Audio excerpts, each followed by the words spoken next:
సంజయ్ కిషోర్ ఏ కార్యక్రమం చేసినా విభిన్నంగా, విశిష్టంగా, ఉత్కృష్టంగా చేస్తాడు. అందుకనే అతను ఏదైనా చేస్తానంటే నేను నో అని చెప్పను. కాకపోతే ఆర్థిక లావాదేవీల్లో ఎప్పుడూ నష్టపోవడం అతనికి అలవాటు. పొరపాటున ఎప్పుడైనా లాభం వస్తే కంగారు పడిపోతాడు. సో అదొక ప్రత్యేకమైన శక్తి. కనీసం నాకు అనిపిస్తుందన్నమాట, మళ్ళీ కార్యక్రమం చేయించుకోవడానికైనా ఇంకో డాక్టరేట్ వస్తే బాగుండు వీటితో. అంత అంత అంత అద్భుతంగా నిర్వహిస్తాడు. అంటే మినిట్ టు మినిట్ ఎవరు రావాలి, ఎవరు కూర్చోవాలి, ఎవరు ఎలా మాట్లాడాలి, ఇలా అవన్నీ చాలా అందుకని ముందుగా సంజయ్ కిషోర్కి నా పుత్ర సమ్మానుడు. ఇప్పటికి ఎన్నో ఇందాక ఆవిడ అన్నారు కదా, ఎవరు తప్పినా ఎవరు వచ్చినా రాకపోయినా మేమిద్దరం పక్కాగా ఉంటామని చెప్పి. ఎందుకంటే టాలెంట్ అలాగే ఇవాళ ఇక్కడికి వచ్చిన నా ఆత్మీయ మిత్రులు, ముఖ్యంగా ఇక్కడ ఎవరెవరిని పిలవాలనేది నాకేం తెలియదు. నన్ను కూడా సడన్గా నువ్వు 7ంటికి రండి అంతే అన్నారు. ఇలా ఉంటుందని కూడా నేను ఊహించలేదు. అంటే ఊహించంది చేయడమే సంజయ్ ప్రత్యేకత. అక్కడ ఒక పెద్ద మోయలేనంత కలము, దాని కింద నాకు వచ్చిన డాక్టరేటు, అక్కడ నాటక దుఃఖ విషాద అంటే విషాదము ఆనందము మిక్స్ చేసే నాటక పరిభాషలో అక్కడ ఉన్నది. పరమాద్భుతమైన డిజైన్. సో ఎప్పుడు ఏ సత్కారం చేసినా ఒక పెళ్ళిలో చేస్తాడన్నమాట. అందుకే మళ్ళీ పెళ్ళి చేసుకోవడం అనిపించదు. కానీ చెల్లికి పెళ్ళిలాగా అలా కాదు, కానీ అదర్వైజ్ బాగుంది. ఇవాళ వచ్చిన ప్రముఖుల్లో నాకు బాగా ఆత్మీయులందరూ వచ్చారు. నేను ఫలానా వాళ్ళని పిలవండి కూడా నేనేమనలేదు. ఒక్క రామ్గోపాల్ వర్మ వస్తే బాగుండని నాకు మనసులో అనిపించినప్పుడు నేను అతనికి డైరెక్ట్గా ఫోన్ చేయలేక ఇంకోటి ద్వారా ఫోన్ చేశాను. నాకు లైన్లోకి వచ్చాడు. ఏంటి భరణి అన్నాడు. సత్కార ఇంకా రాలేదా నీకు? ఇప్పటికి 5-6 వచ్చేసి ఉంటాయి అనుకున్నాను అన్నాడు. ఇందాకట్లాగానే 99% రాడని నా నమ్మకం, వస్తే బాగుండని ఆశ. కానీ చాలా పాపం వచ్చి అనుకోనంత సేపు ఉండి అద్భుతంగా మాట్లాడి అతను ఫీల్ అయింది చెప్పేసి వెళ్ళిపోయాడు. అందుకు ఆర్జీవికి నా కృతజ్ఞతలు. Thank you so much. ఆ తర్వాత మా సుద్దాల అశోక్ తేజ ఒక ఉద్విగ్న స్థితి. అంటే నిజంగా అప్పుడు నాకు ఏమిటంటే నాకు ఒక జీవ లక్షణం ఉంది. ఏమిటంటే ఒక మంచి పుస్తకం చదివితే అది నిజంగా నన్ను కొంచెం కదిలిస్తే వాడు లండన్లో ఉన్నా సరే అర్ధరాత్రిని పట్టుకుని అభినందించడం అనేది ఒక సంస్కారం. నేను చిన్నప్పటి నుంచి మా సాంప్రదాయం. అలాగా ఇంత అద్భుతమైన కళాకారుడు, ఇంత మంచి పాటలు రాసేవాడిని మనం ఏంటి ముత్యాలు పక్కన పడితే వాటి పక్కన తీసేసి చెత్త ఏరుకుంటున్నామన్న బాధతోటి అప్పుడు సుద్దాల చెప్తే ఇతను పాట నెక్స్ట్ జనరల్గా ఏమంటారంటే ఇతను మంచి రైటర్ అంటే తప్పకుండా నెక్స్ట్ టైం చూద్దాం. నెక్స్ట్ టైం కాదు, ఇప్పుడే ఈ క్షణమే అప్పటికప్పుడు చేసేసి. ఇంకా చిత్రం ఏంటంటే ఆ పాట నా మీద రాశాడు అతను. నేను కోట శ్రీనివాసరావు డ్యాన్స్ చేస్తాం. గరం గరం పోరినా గజ్జల సవ్వారి అలా ఒక చిన్న శృంగార గీతం లాంటిది. ఏదైనా ఎంట్రీ ప్రవేశపెట్టేశాం. ఆ తర్వాత పరమేశ్వరుడి దయ, ఆ తర్వాత ఏ స్థాయికి వటవృక్షంలో ఎదిగాడో మీకు తెలియదు ఏం కాదు. అతనికి నాకు చాలా, మేమిద్దరం కలిసి లండన్ ప్రయాణం వెళ్ళి మన బ్రౌన్ సమాధి దగ్గర కూర్చుని మాకు అక్షర భిక్ష పెట్టిన ఆ తెలుగుకి ఆ బ్రౌన్కి ఇద్దరం పాదాభివందనం ఆయన పోయాక చేసాం. అలాగా అదొక ఆనందం. ఇంకా ఝాన్సీ కూడా చాలా పరమోత్కృష్టమైన సెన్సిటివ్ ఆర్టిస్టు పాప. ఇప్పటి నుంచో నాటకాల నుంచి నాకు పరిచయం. మేము ఎన్నెన్నో కళలు, కానీ ఇంకా మనం మంచి సినిమా తీయలేము, ఏదో సంపాదించుకోవడానికి తీయాలంతే అని షార్ట్ ఫిల్మ్ సిరా అనే ఒక సినిమాలో ఆ అమ్మాయిని నేను రిక్వెస్ట్ చేసినప్పుడు ₹1 కూడా తీసుకోకుండా తను యాక్ట్ చేసింది.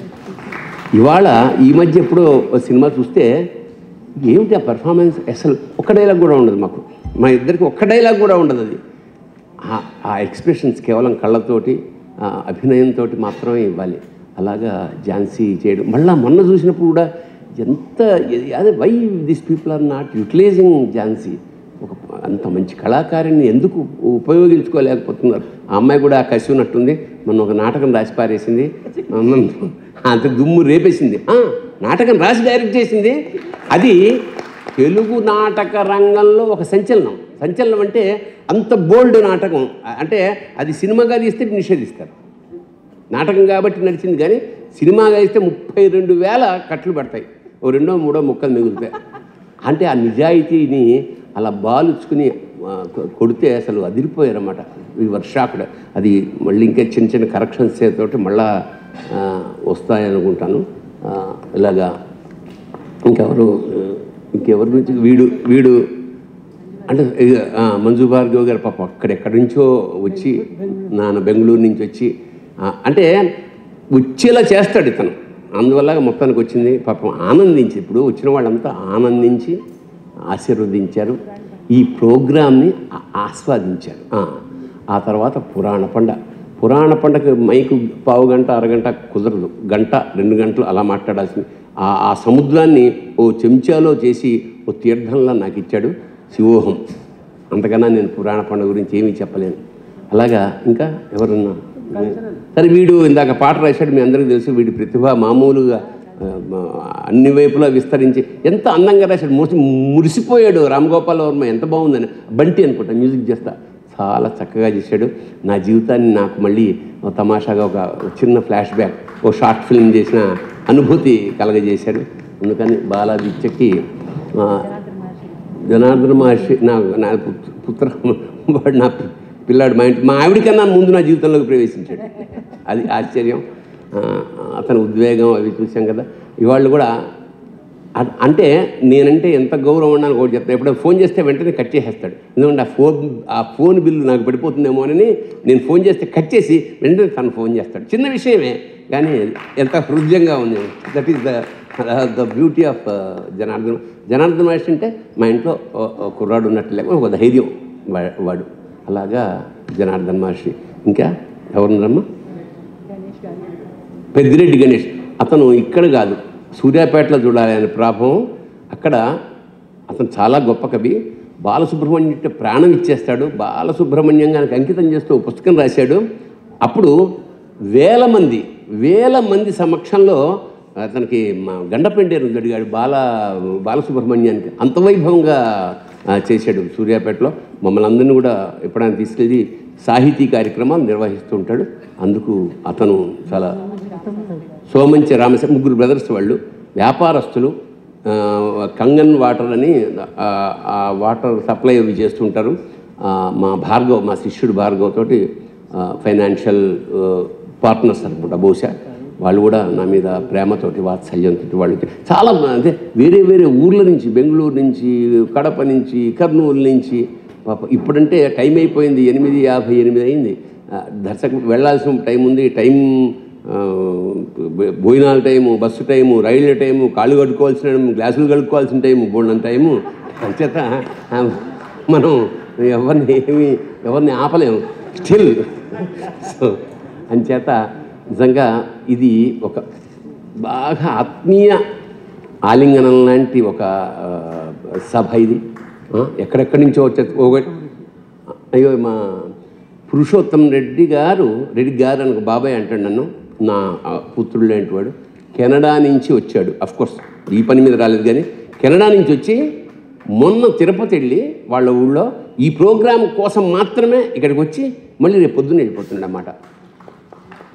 భవిష్యత్తులో అతను మేము కలిసి చాలా కార్యక్రమాలు చేసే పని ఉంది. ఆ తర్వాత లేటర్ అలాగే మా డాక్టర్ శ్రీనివాసన్ హుకేమ్ ఇక్కడ మా భార్గవ్ ఇప్పుడు వీడితో కలిసి ఈ పంచుకునే అతిథుల్ని స్వాగతం చేయడానికి వీళ్ళందరూ పనిచేశారు. కాబట్టి ఇంక నేను ఎవరన్నా మర్చిపోతే గౌతమ్ రాజు గురించి ఒక్క ముక్క కూడా చెప్పను. వాడంత వెధవ సృష్టిలో లేడు. ఇది ఎడిట్ చేసేయండి. నాకు నువ్వు మాట్లాడుకో, నేను మాట్లాడతాను. ఇండస్ట్రీకి ఆరంభమైన వచ్చినప్పటి నుంచి అన్నయ్య అని ఆప్యాయంగా పిలుస్తున్నాడు. వీడు కూడా అంతే. అర్ధరాత్రి ఫోన్ చేసి ఏదైనా అవసరం ఉందంటే 10 నిమిషాల్లో వస్తాడు. చాలా ఆత్మీయుడు, నాకు సోదర సమానుడు. ఒకసారి వాళ్ళ కూతురు పెళ్ళికి నేను శుభలేఖ రాసి నేను వెళ్ళలేనందుకు, నేను వెళ్ళిపోయాను ఎక్కడో వేరే కారణం వల్ల, కేవలం ఆ కారణం వల్ల నేను రాలేనందుకు 1 year మాట్లాడడం మానేశాడు నాతోటి వాడు. అంటే ఎప్పుడు పొజిటివ్నెస్ ఎప్పుడు ఉంటుందంటే, నాకు చాలా ఇష్టమైన వాడు నన్ను ఇంత పని చేస్తాడా అన్నప్పుడే వస్తుంది ఆ కోపం. 1 year అంటే 1 year పాటు నన్ను కోప్పడే అంత ప్రేమ ఉంది వాడి దగ్గర. అది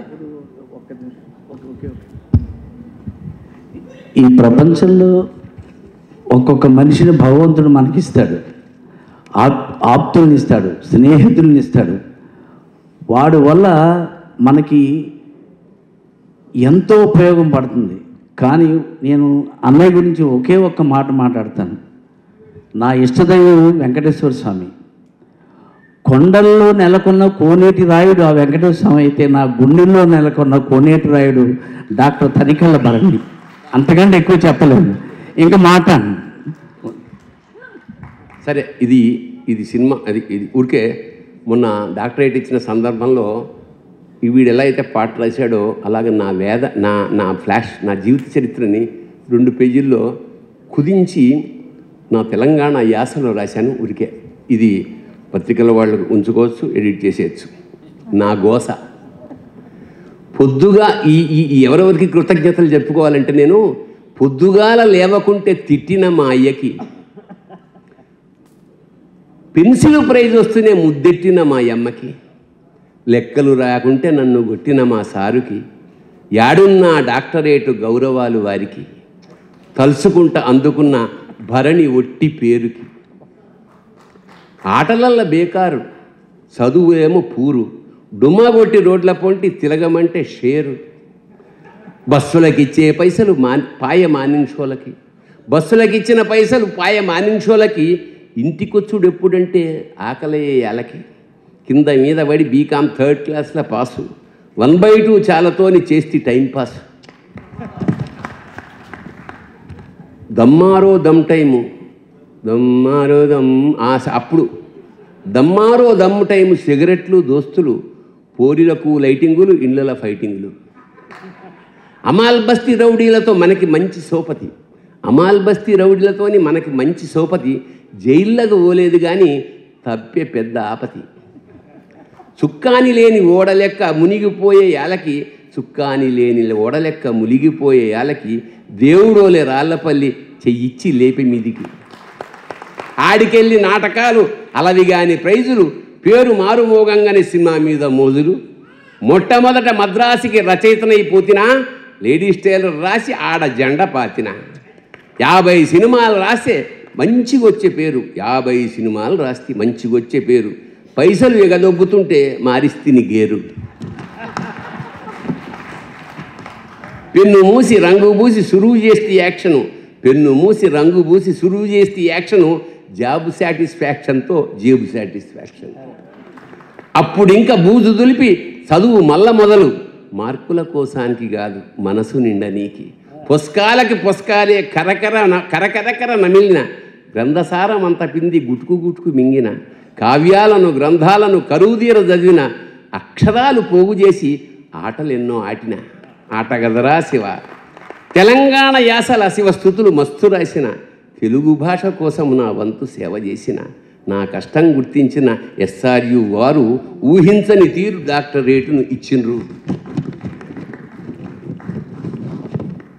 వీరికి నా వందనాలు, వీరికి శరణార్థులు, చదువుల తల్లికి దండం సరస్వతికి దండం, చదువుల తల్లికి దండం సరస్వతికి దండం, అన్నం పెట్టిన అక్షరానికి నా దండం.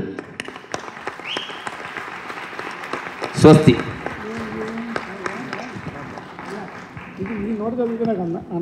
ఇప్పుడు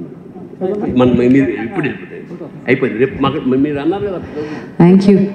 ఇది వారికి మనం సన్మానం చేసుకుంటుంటే వారు కృతజ్ఞత తెలియ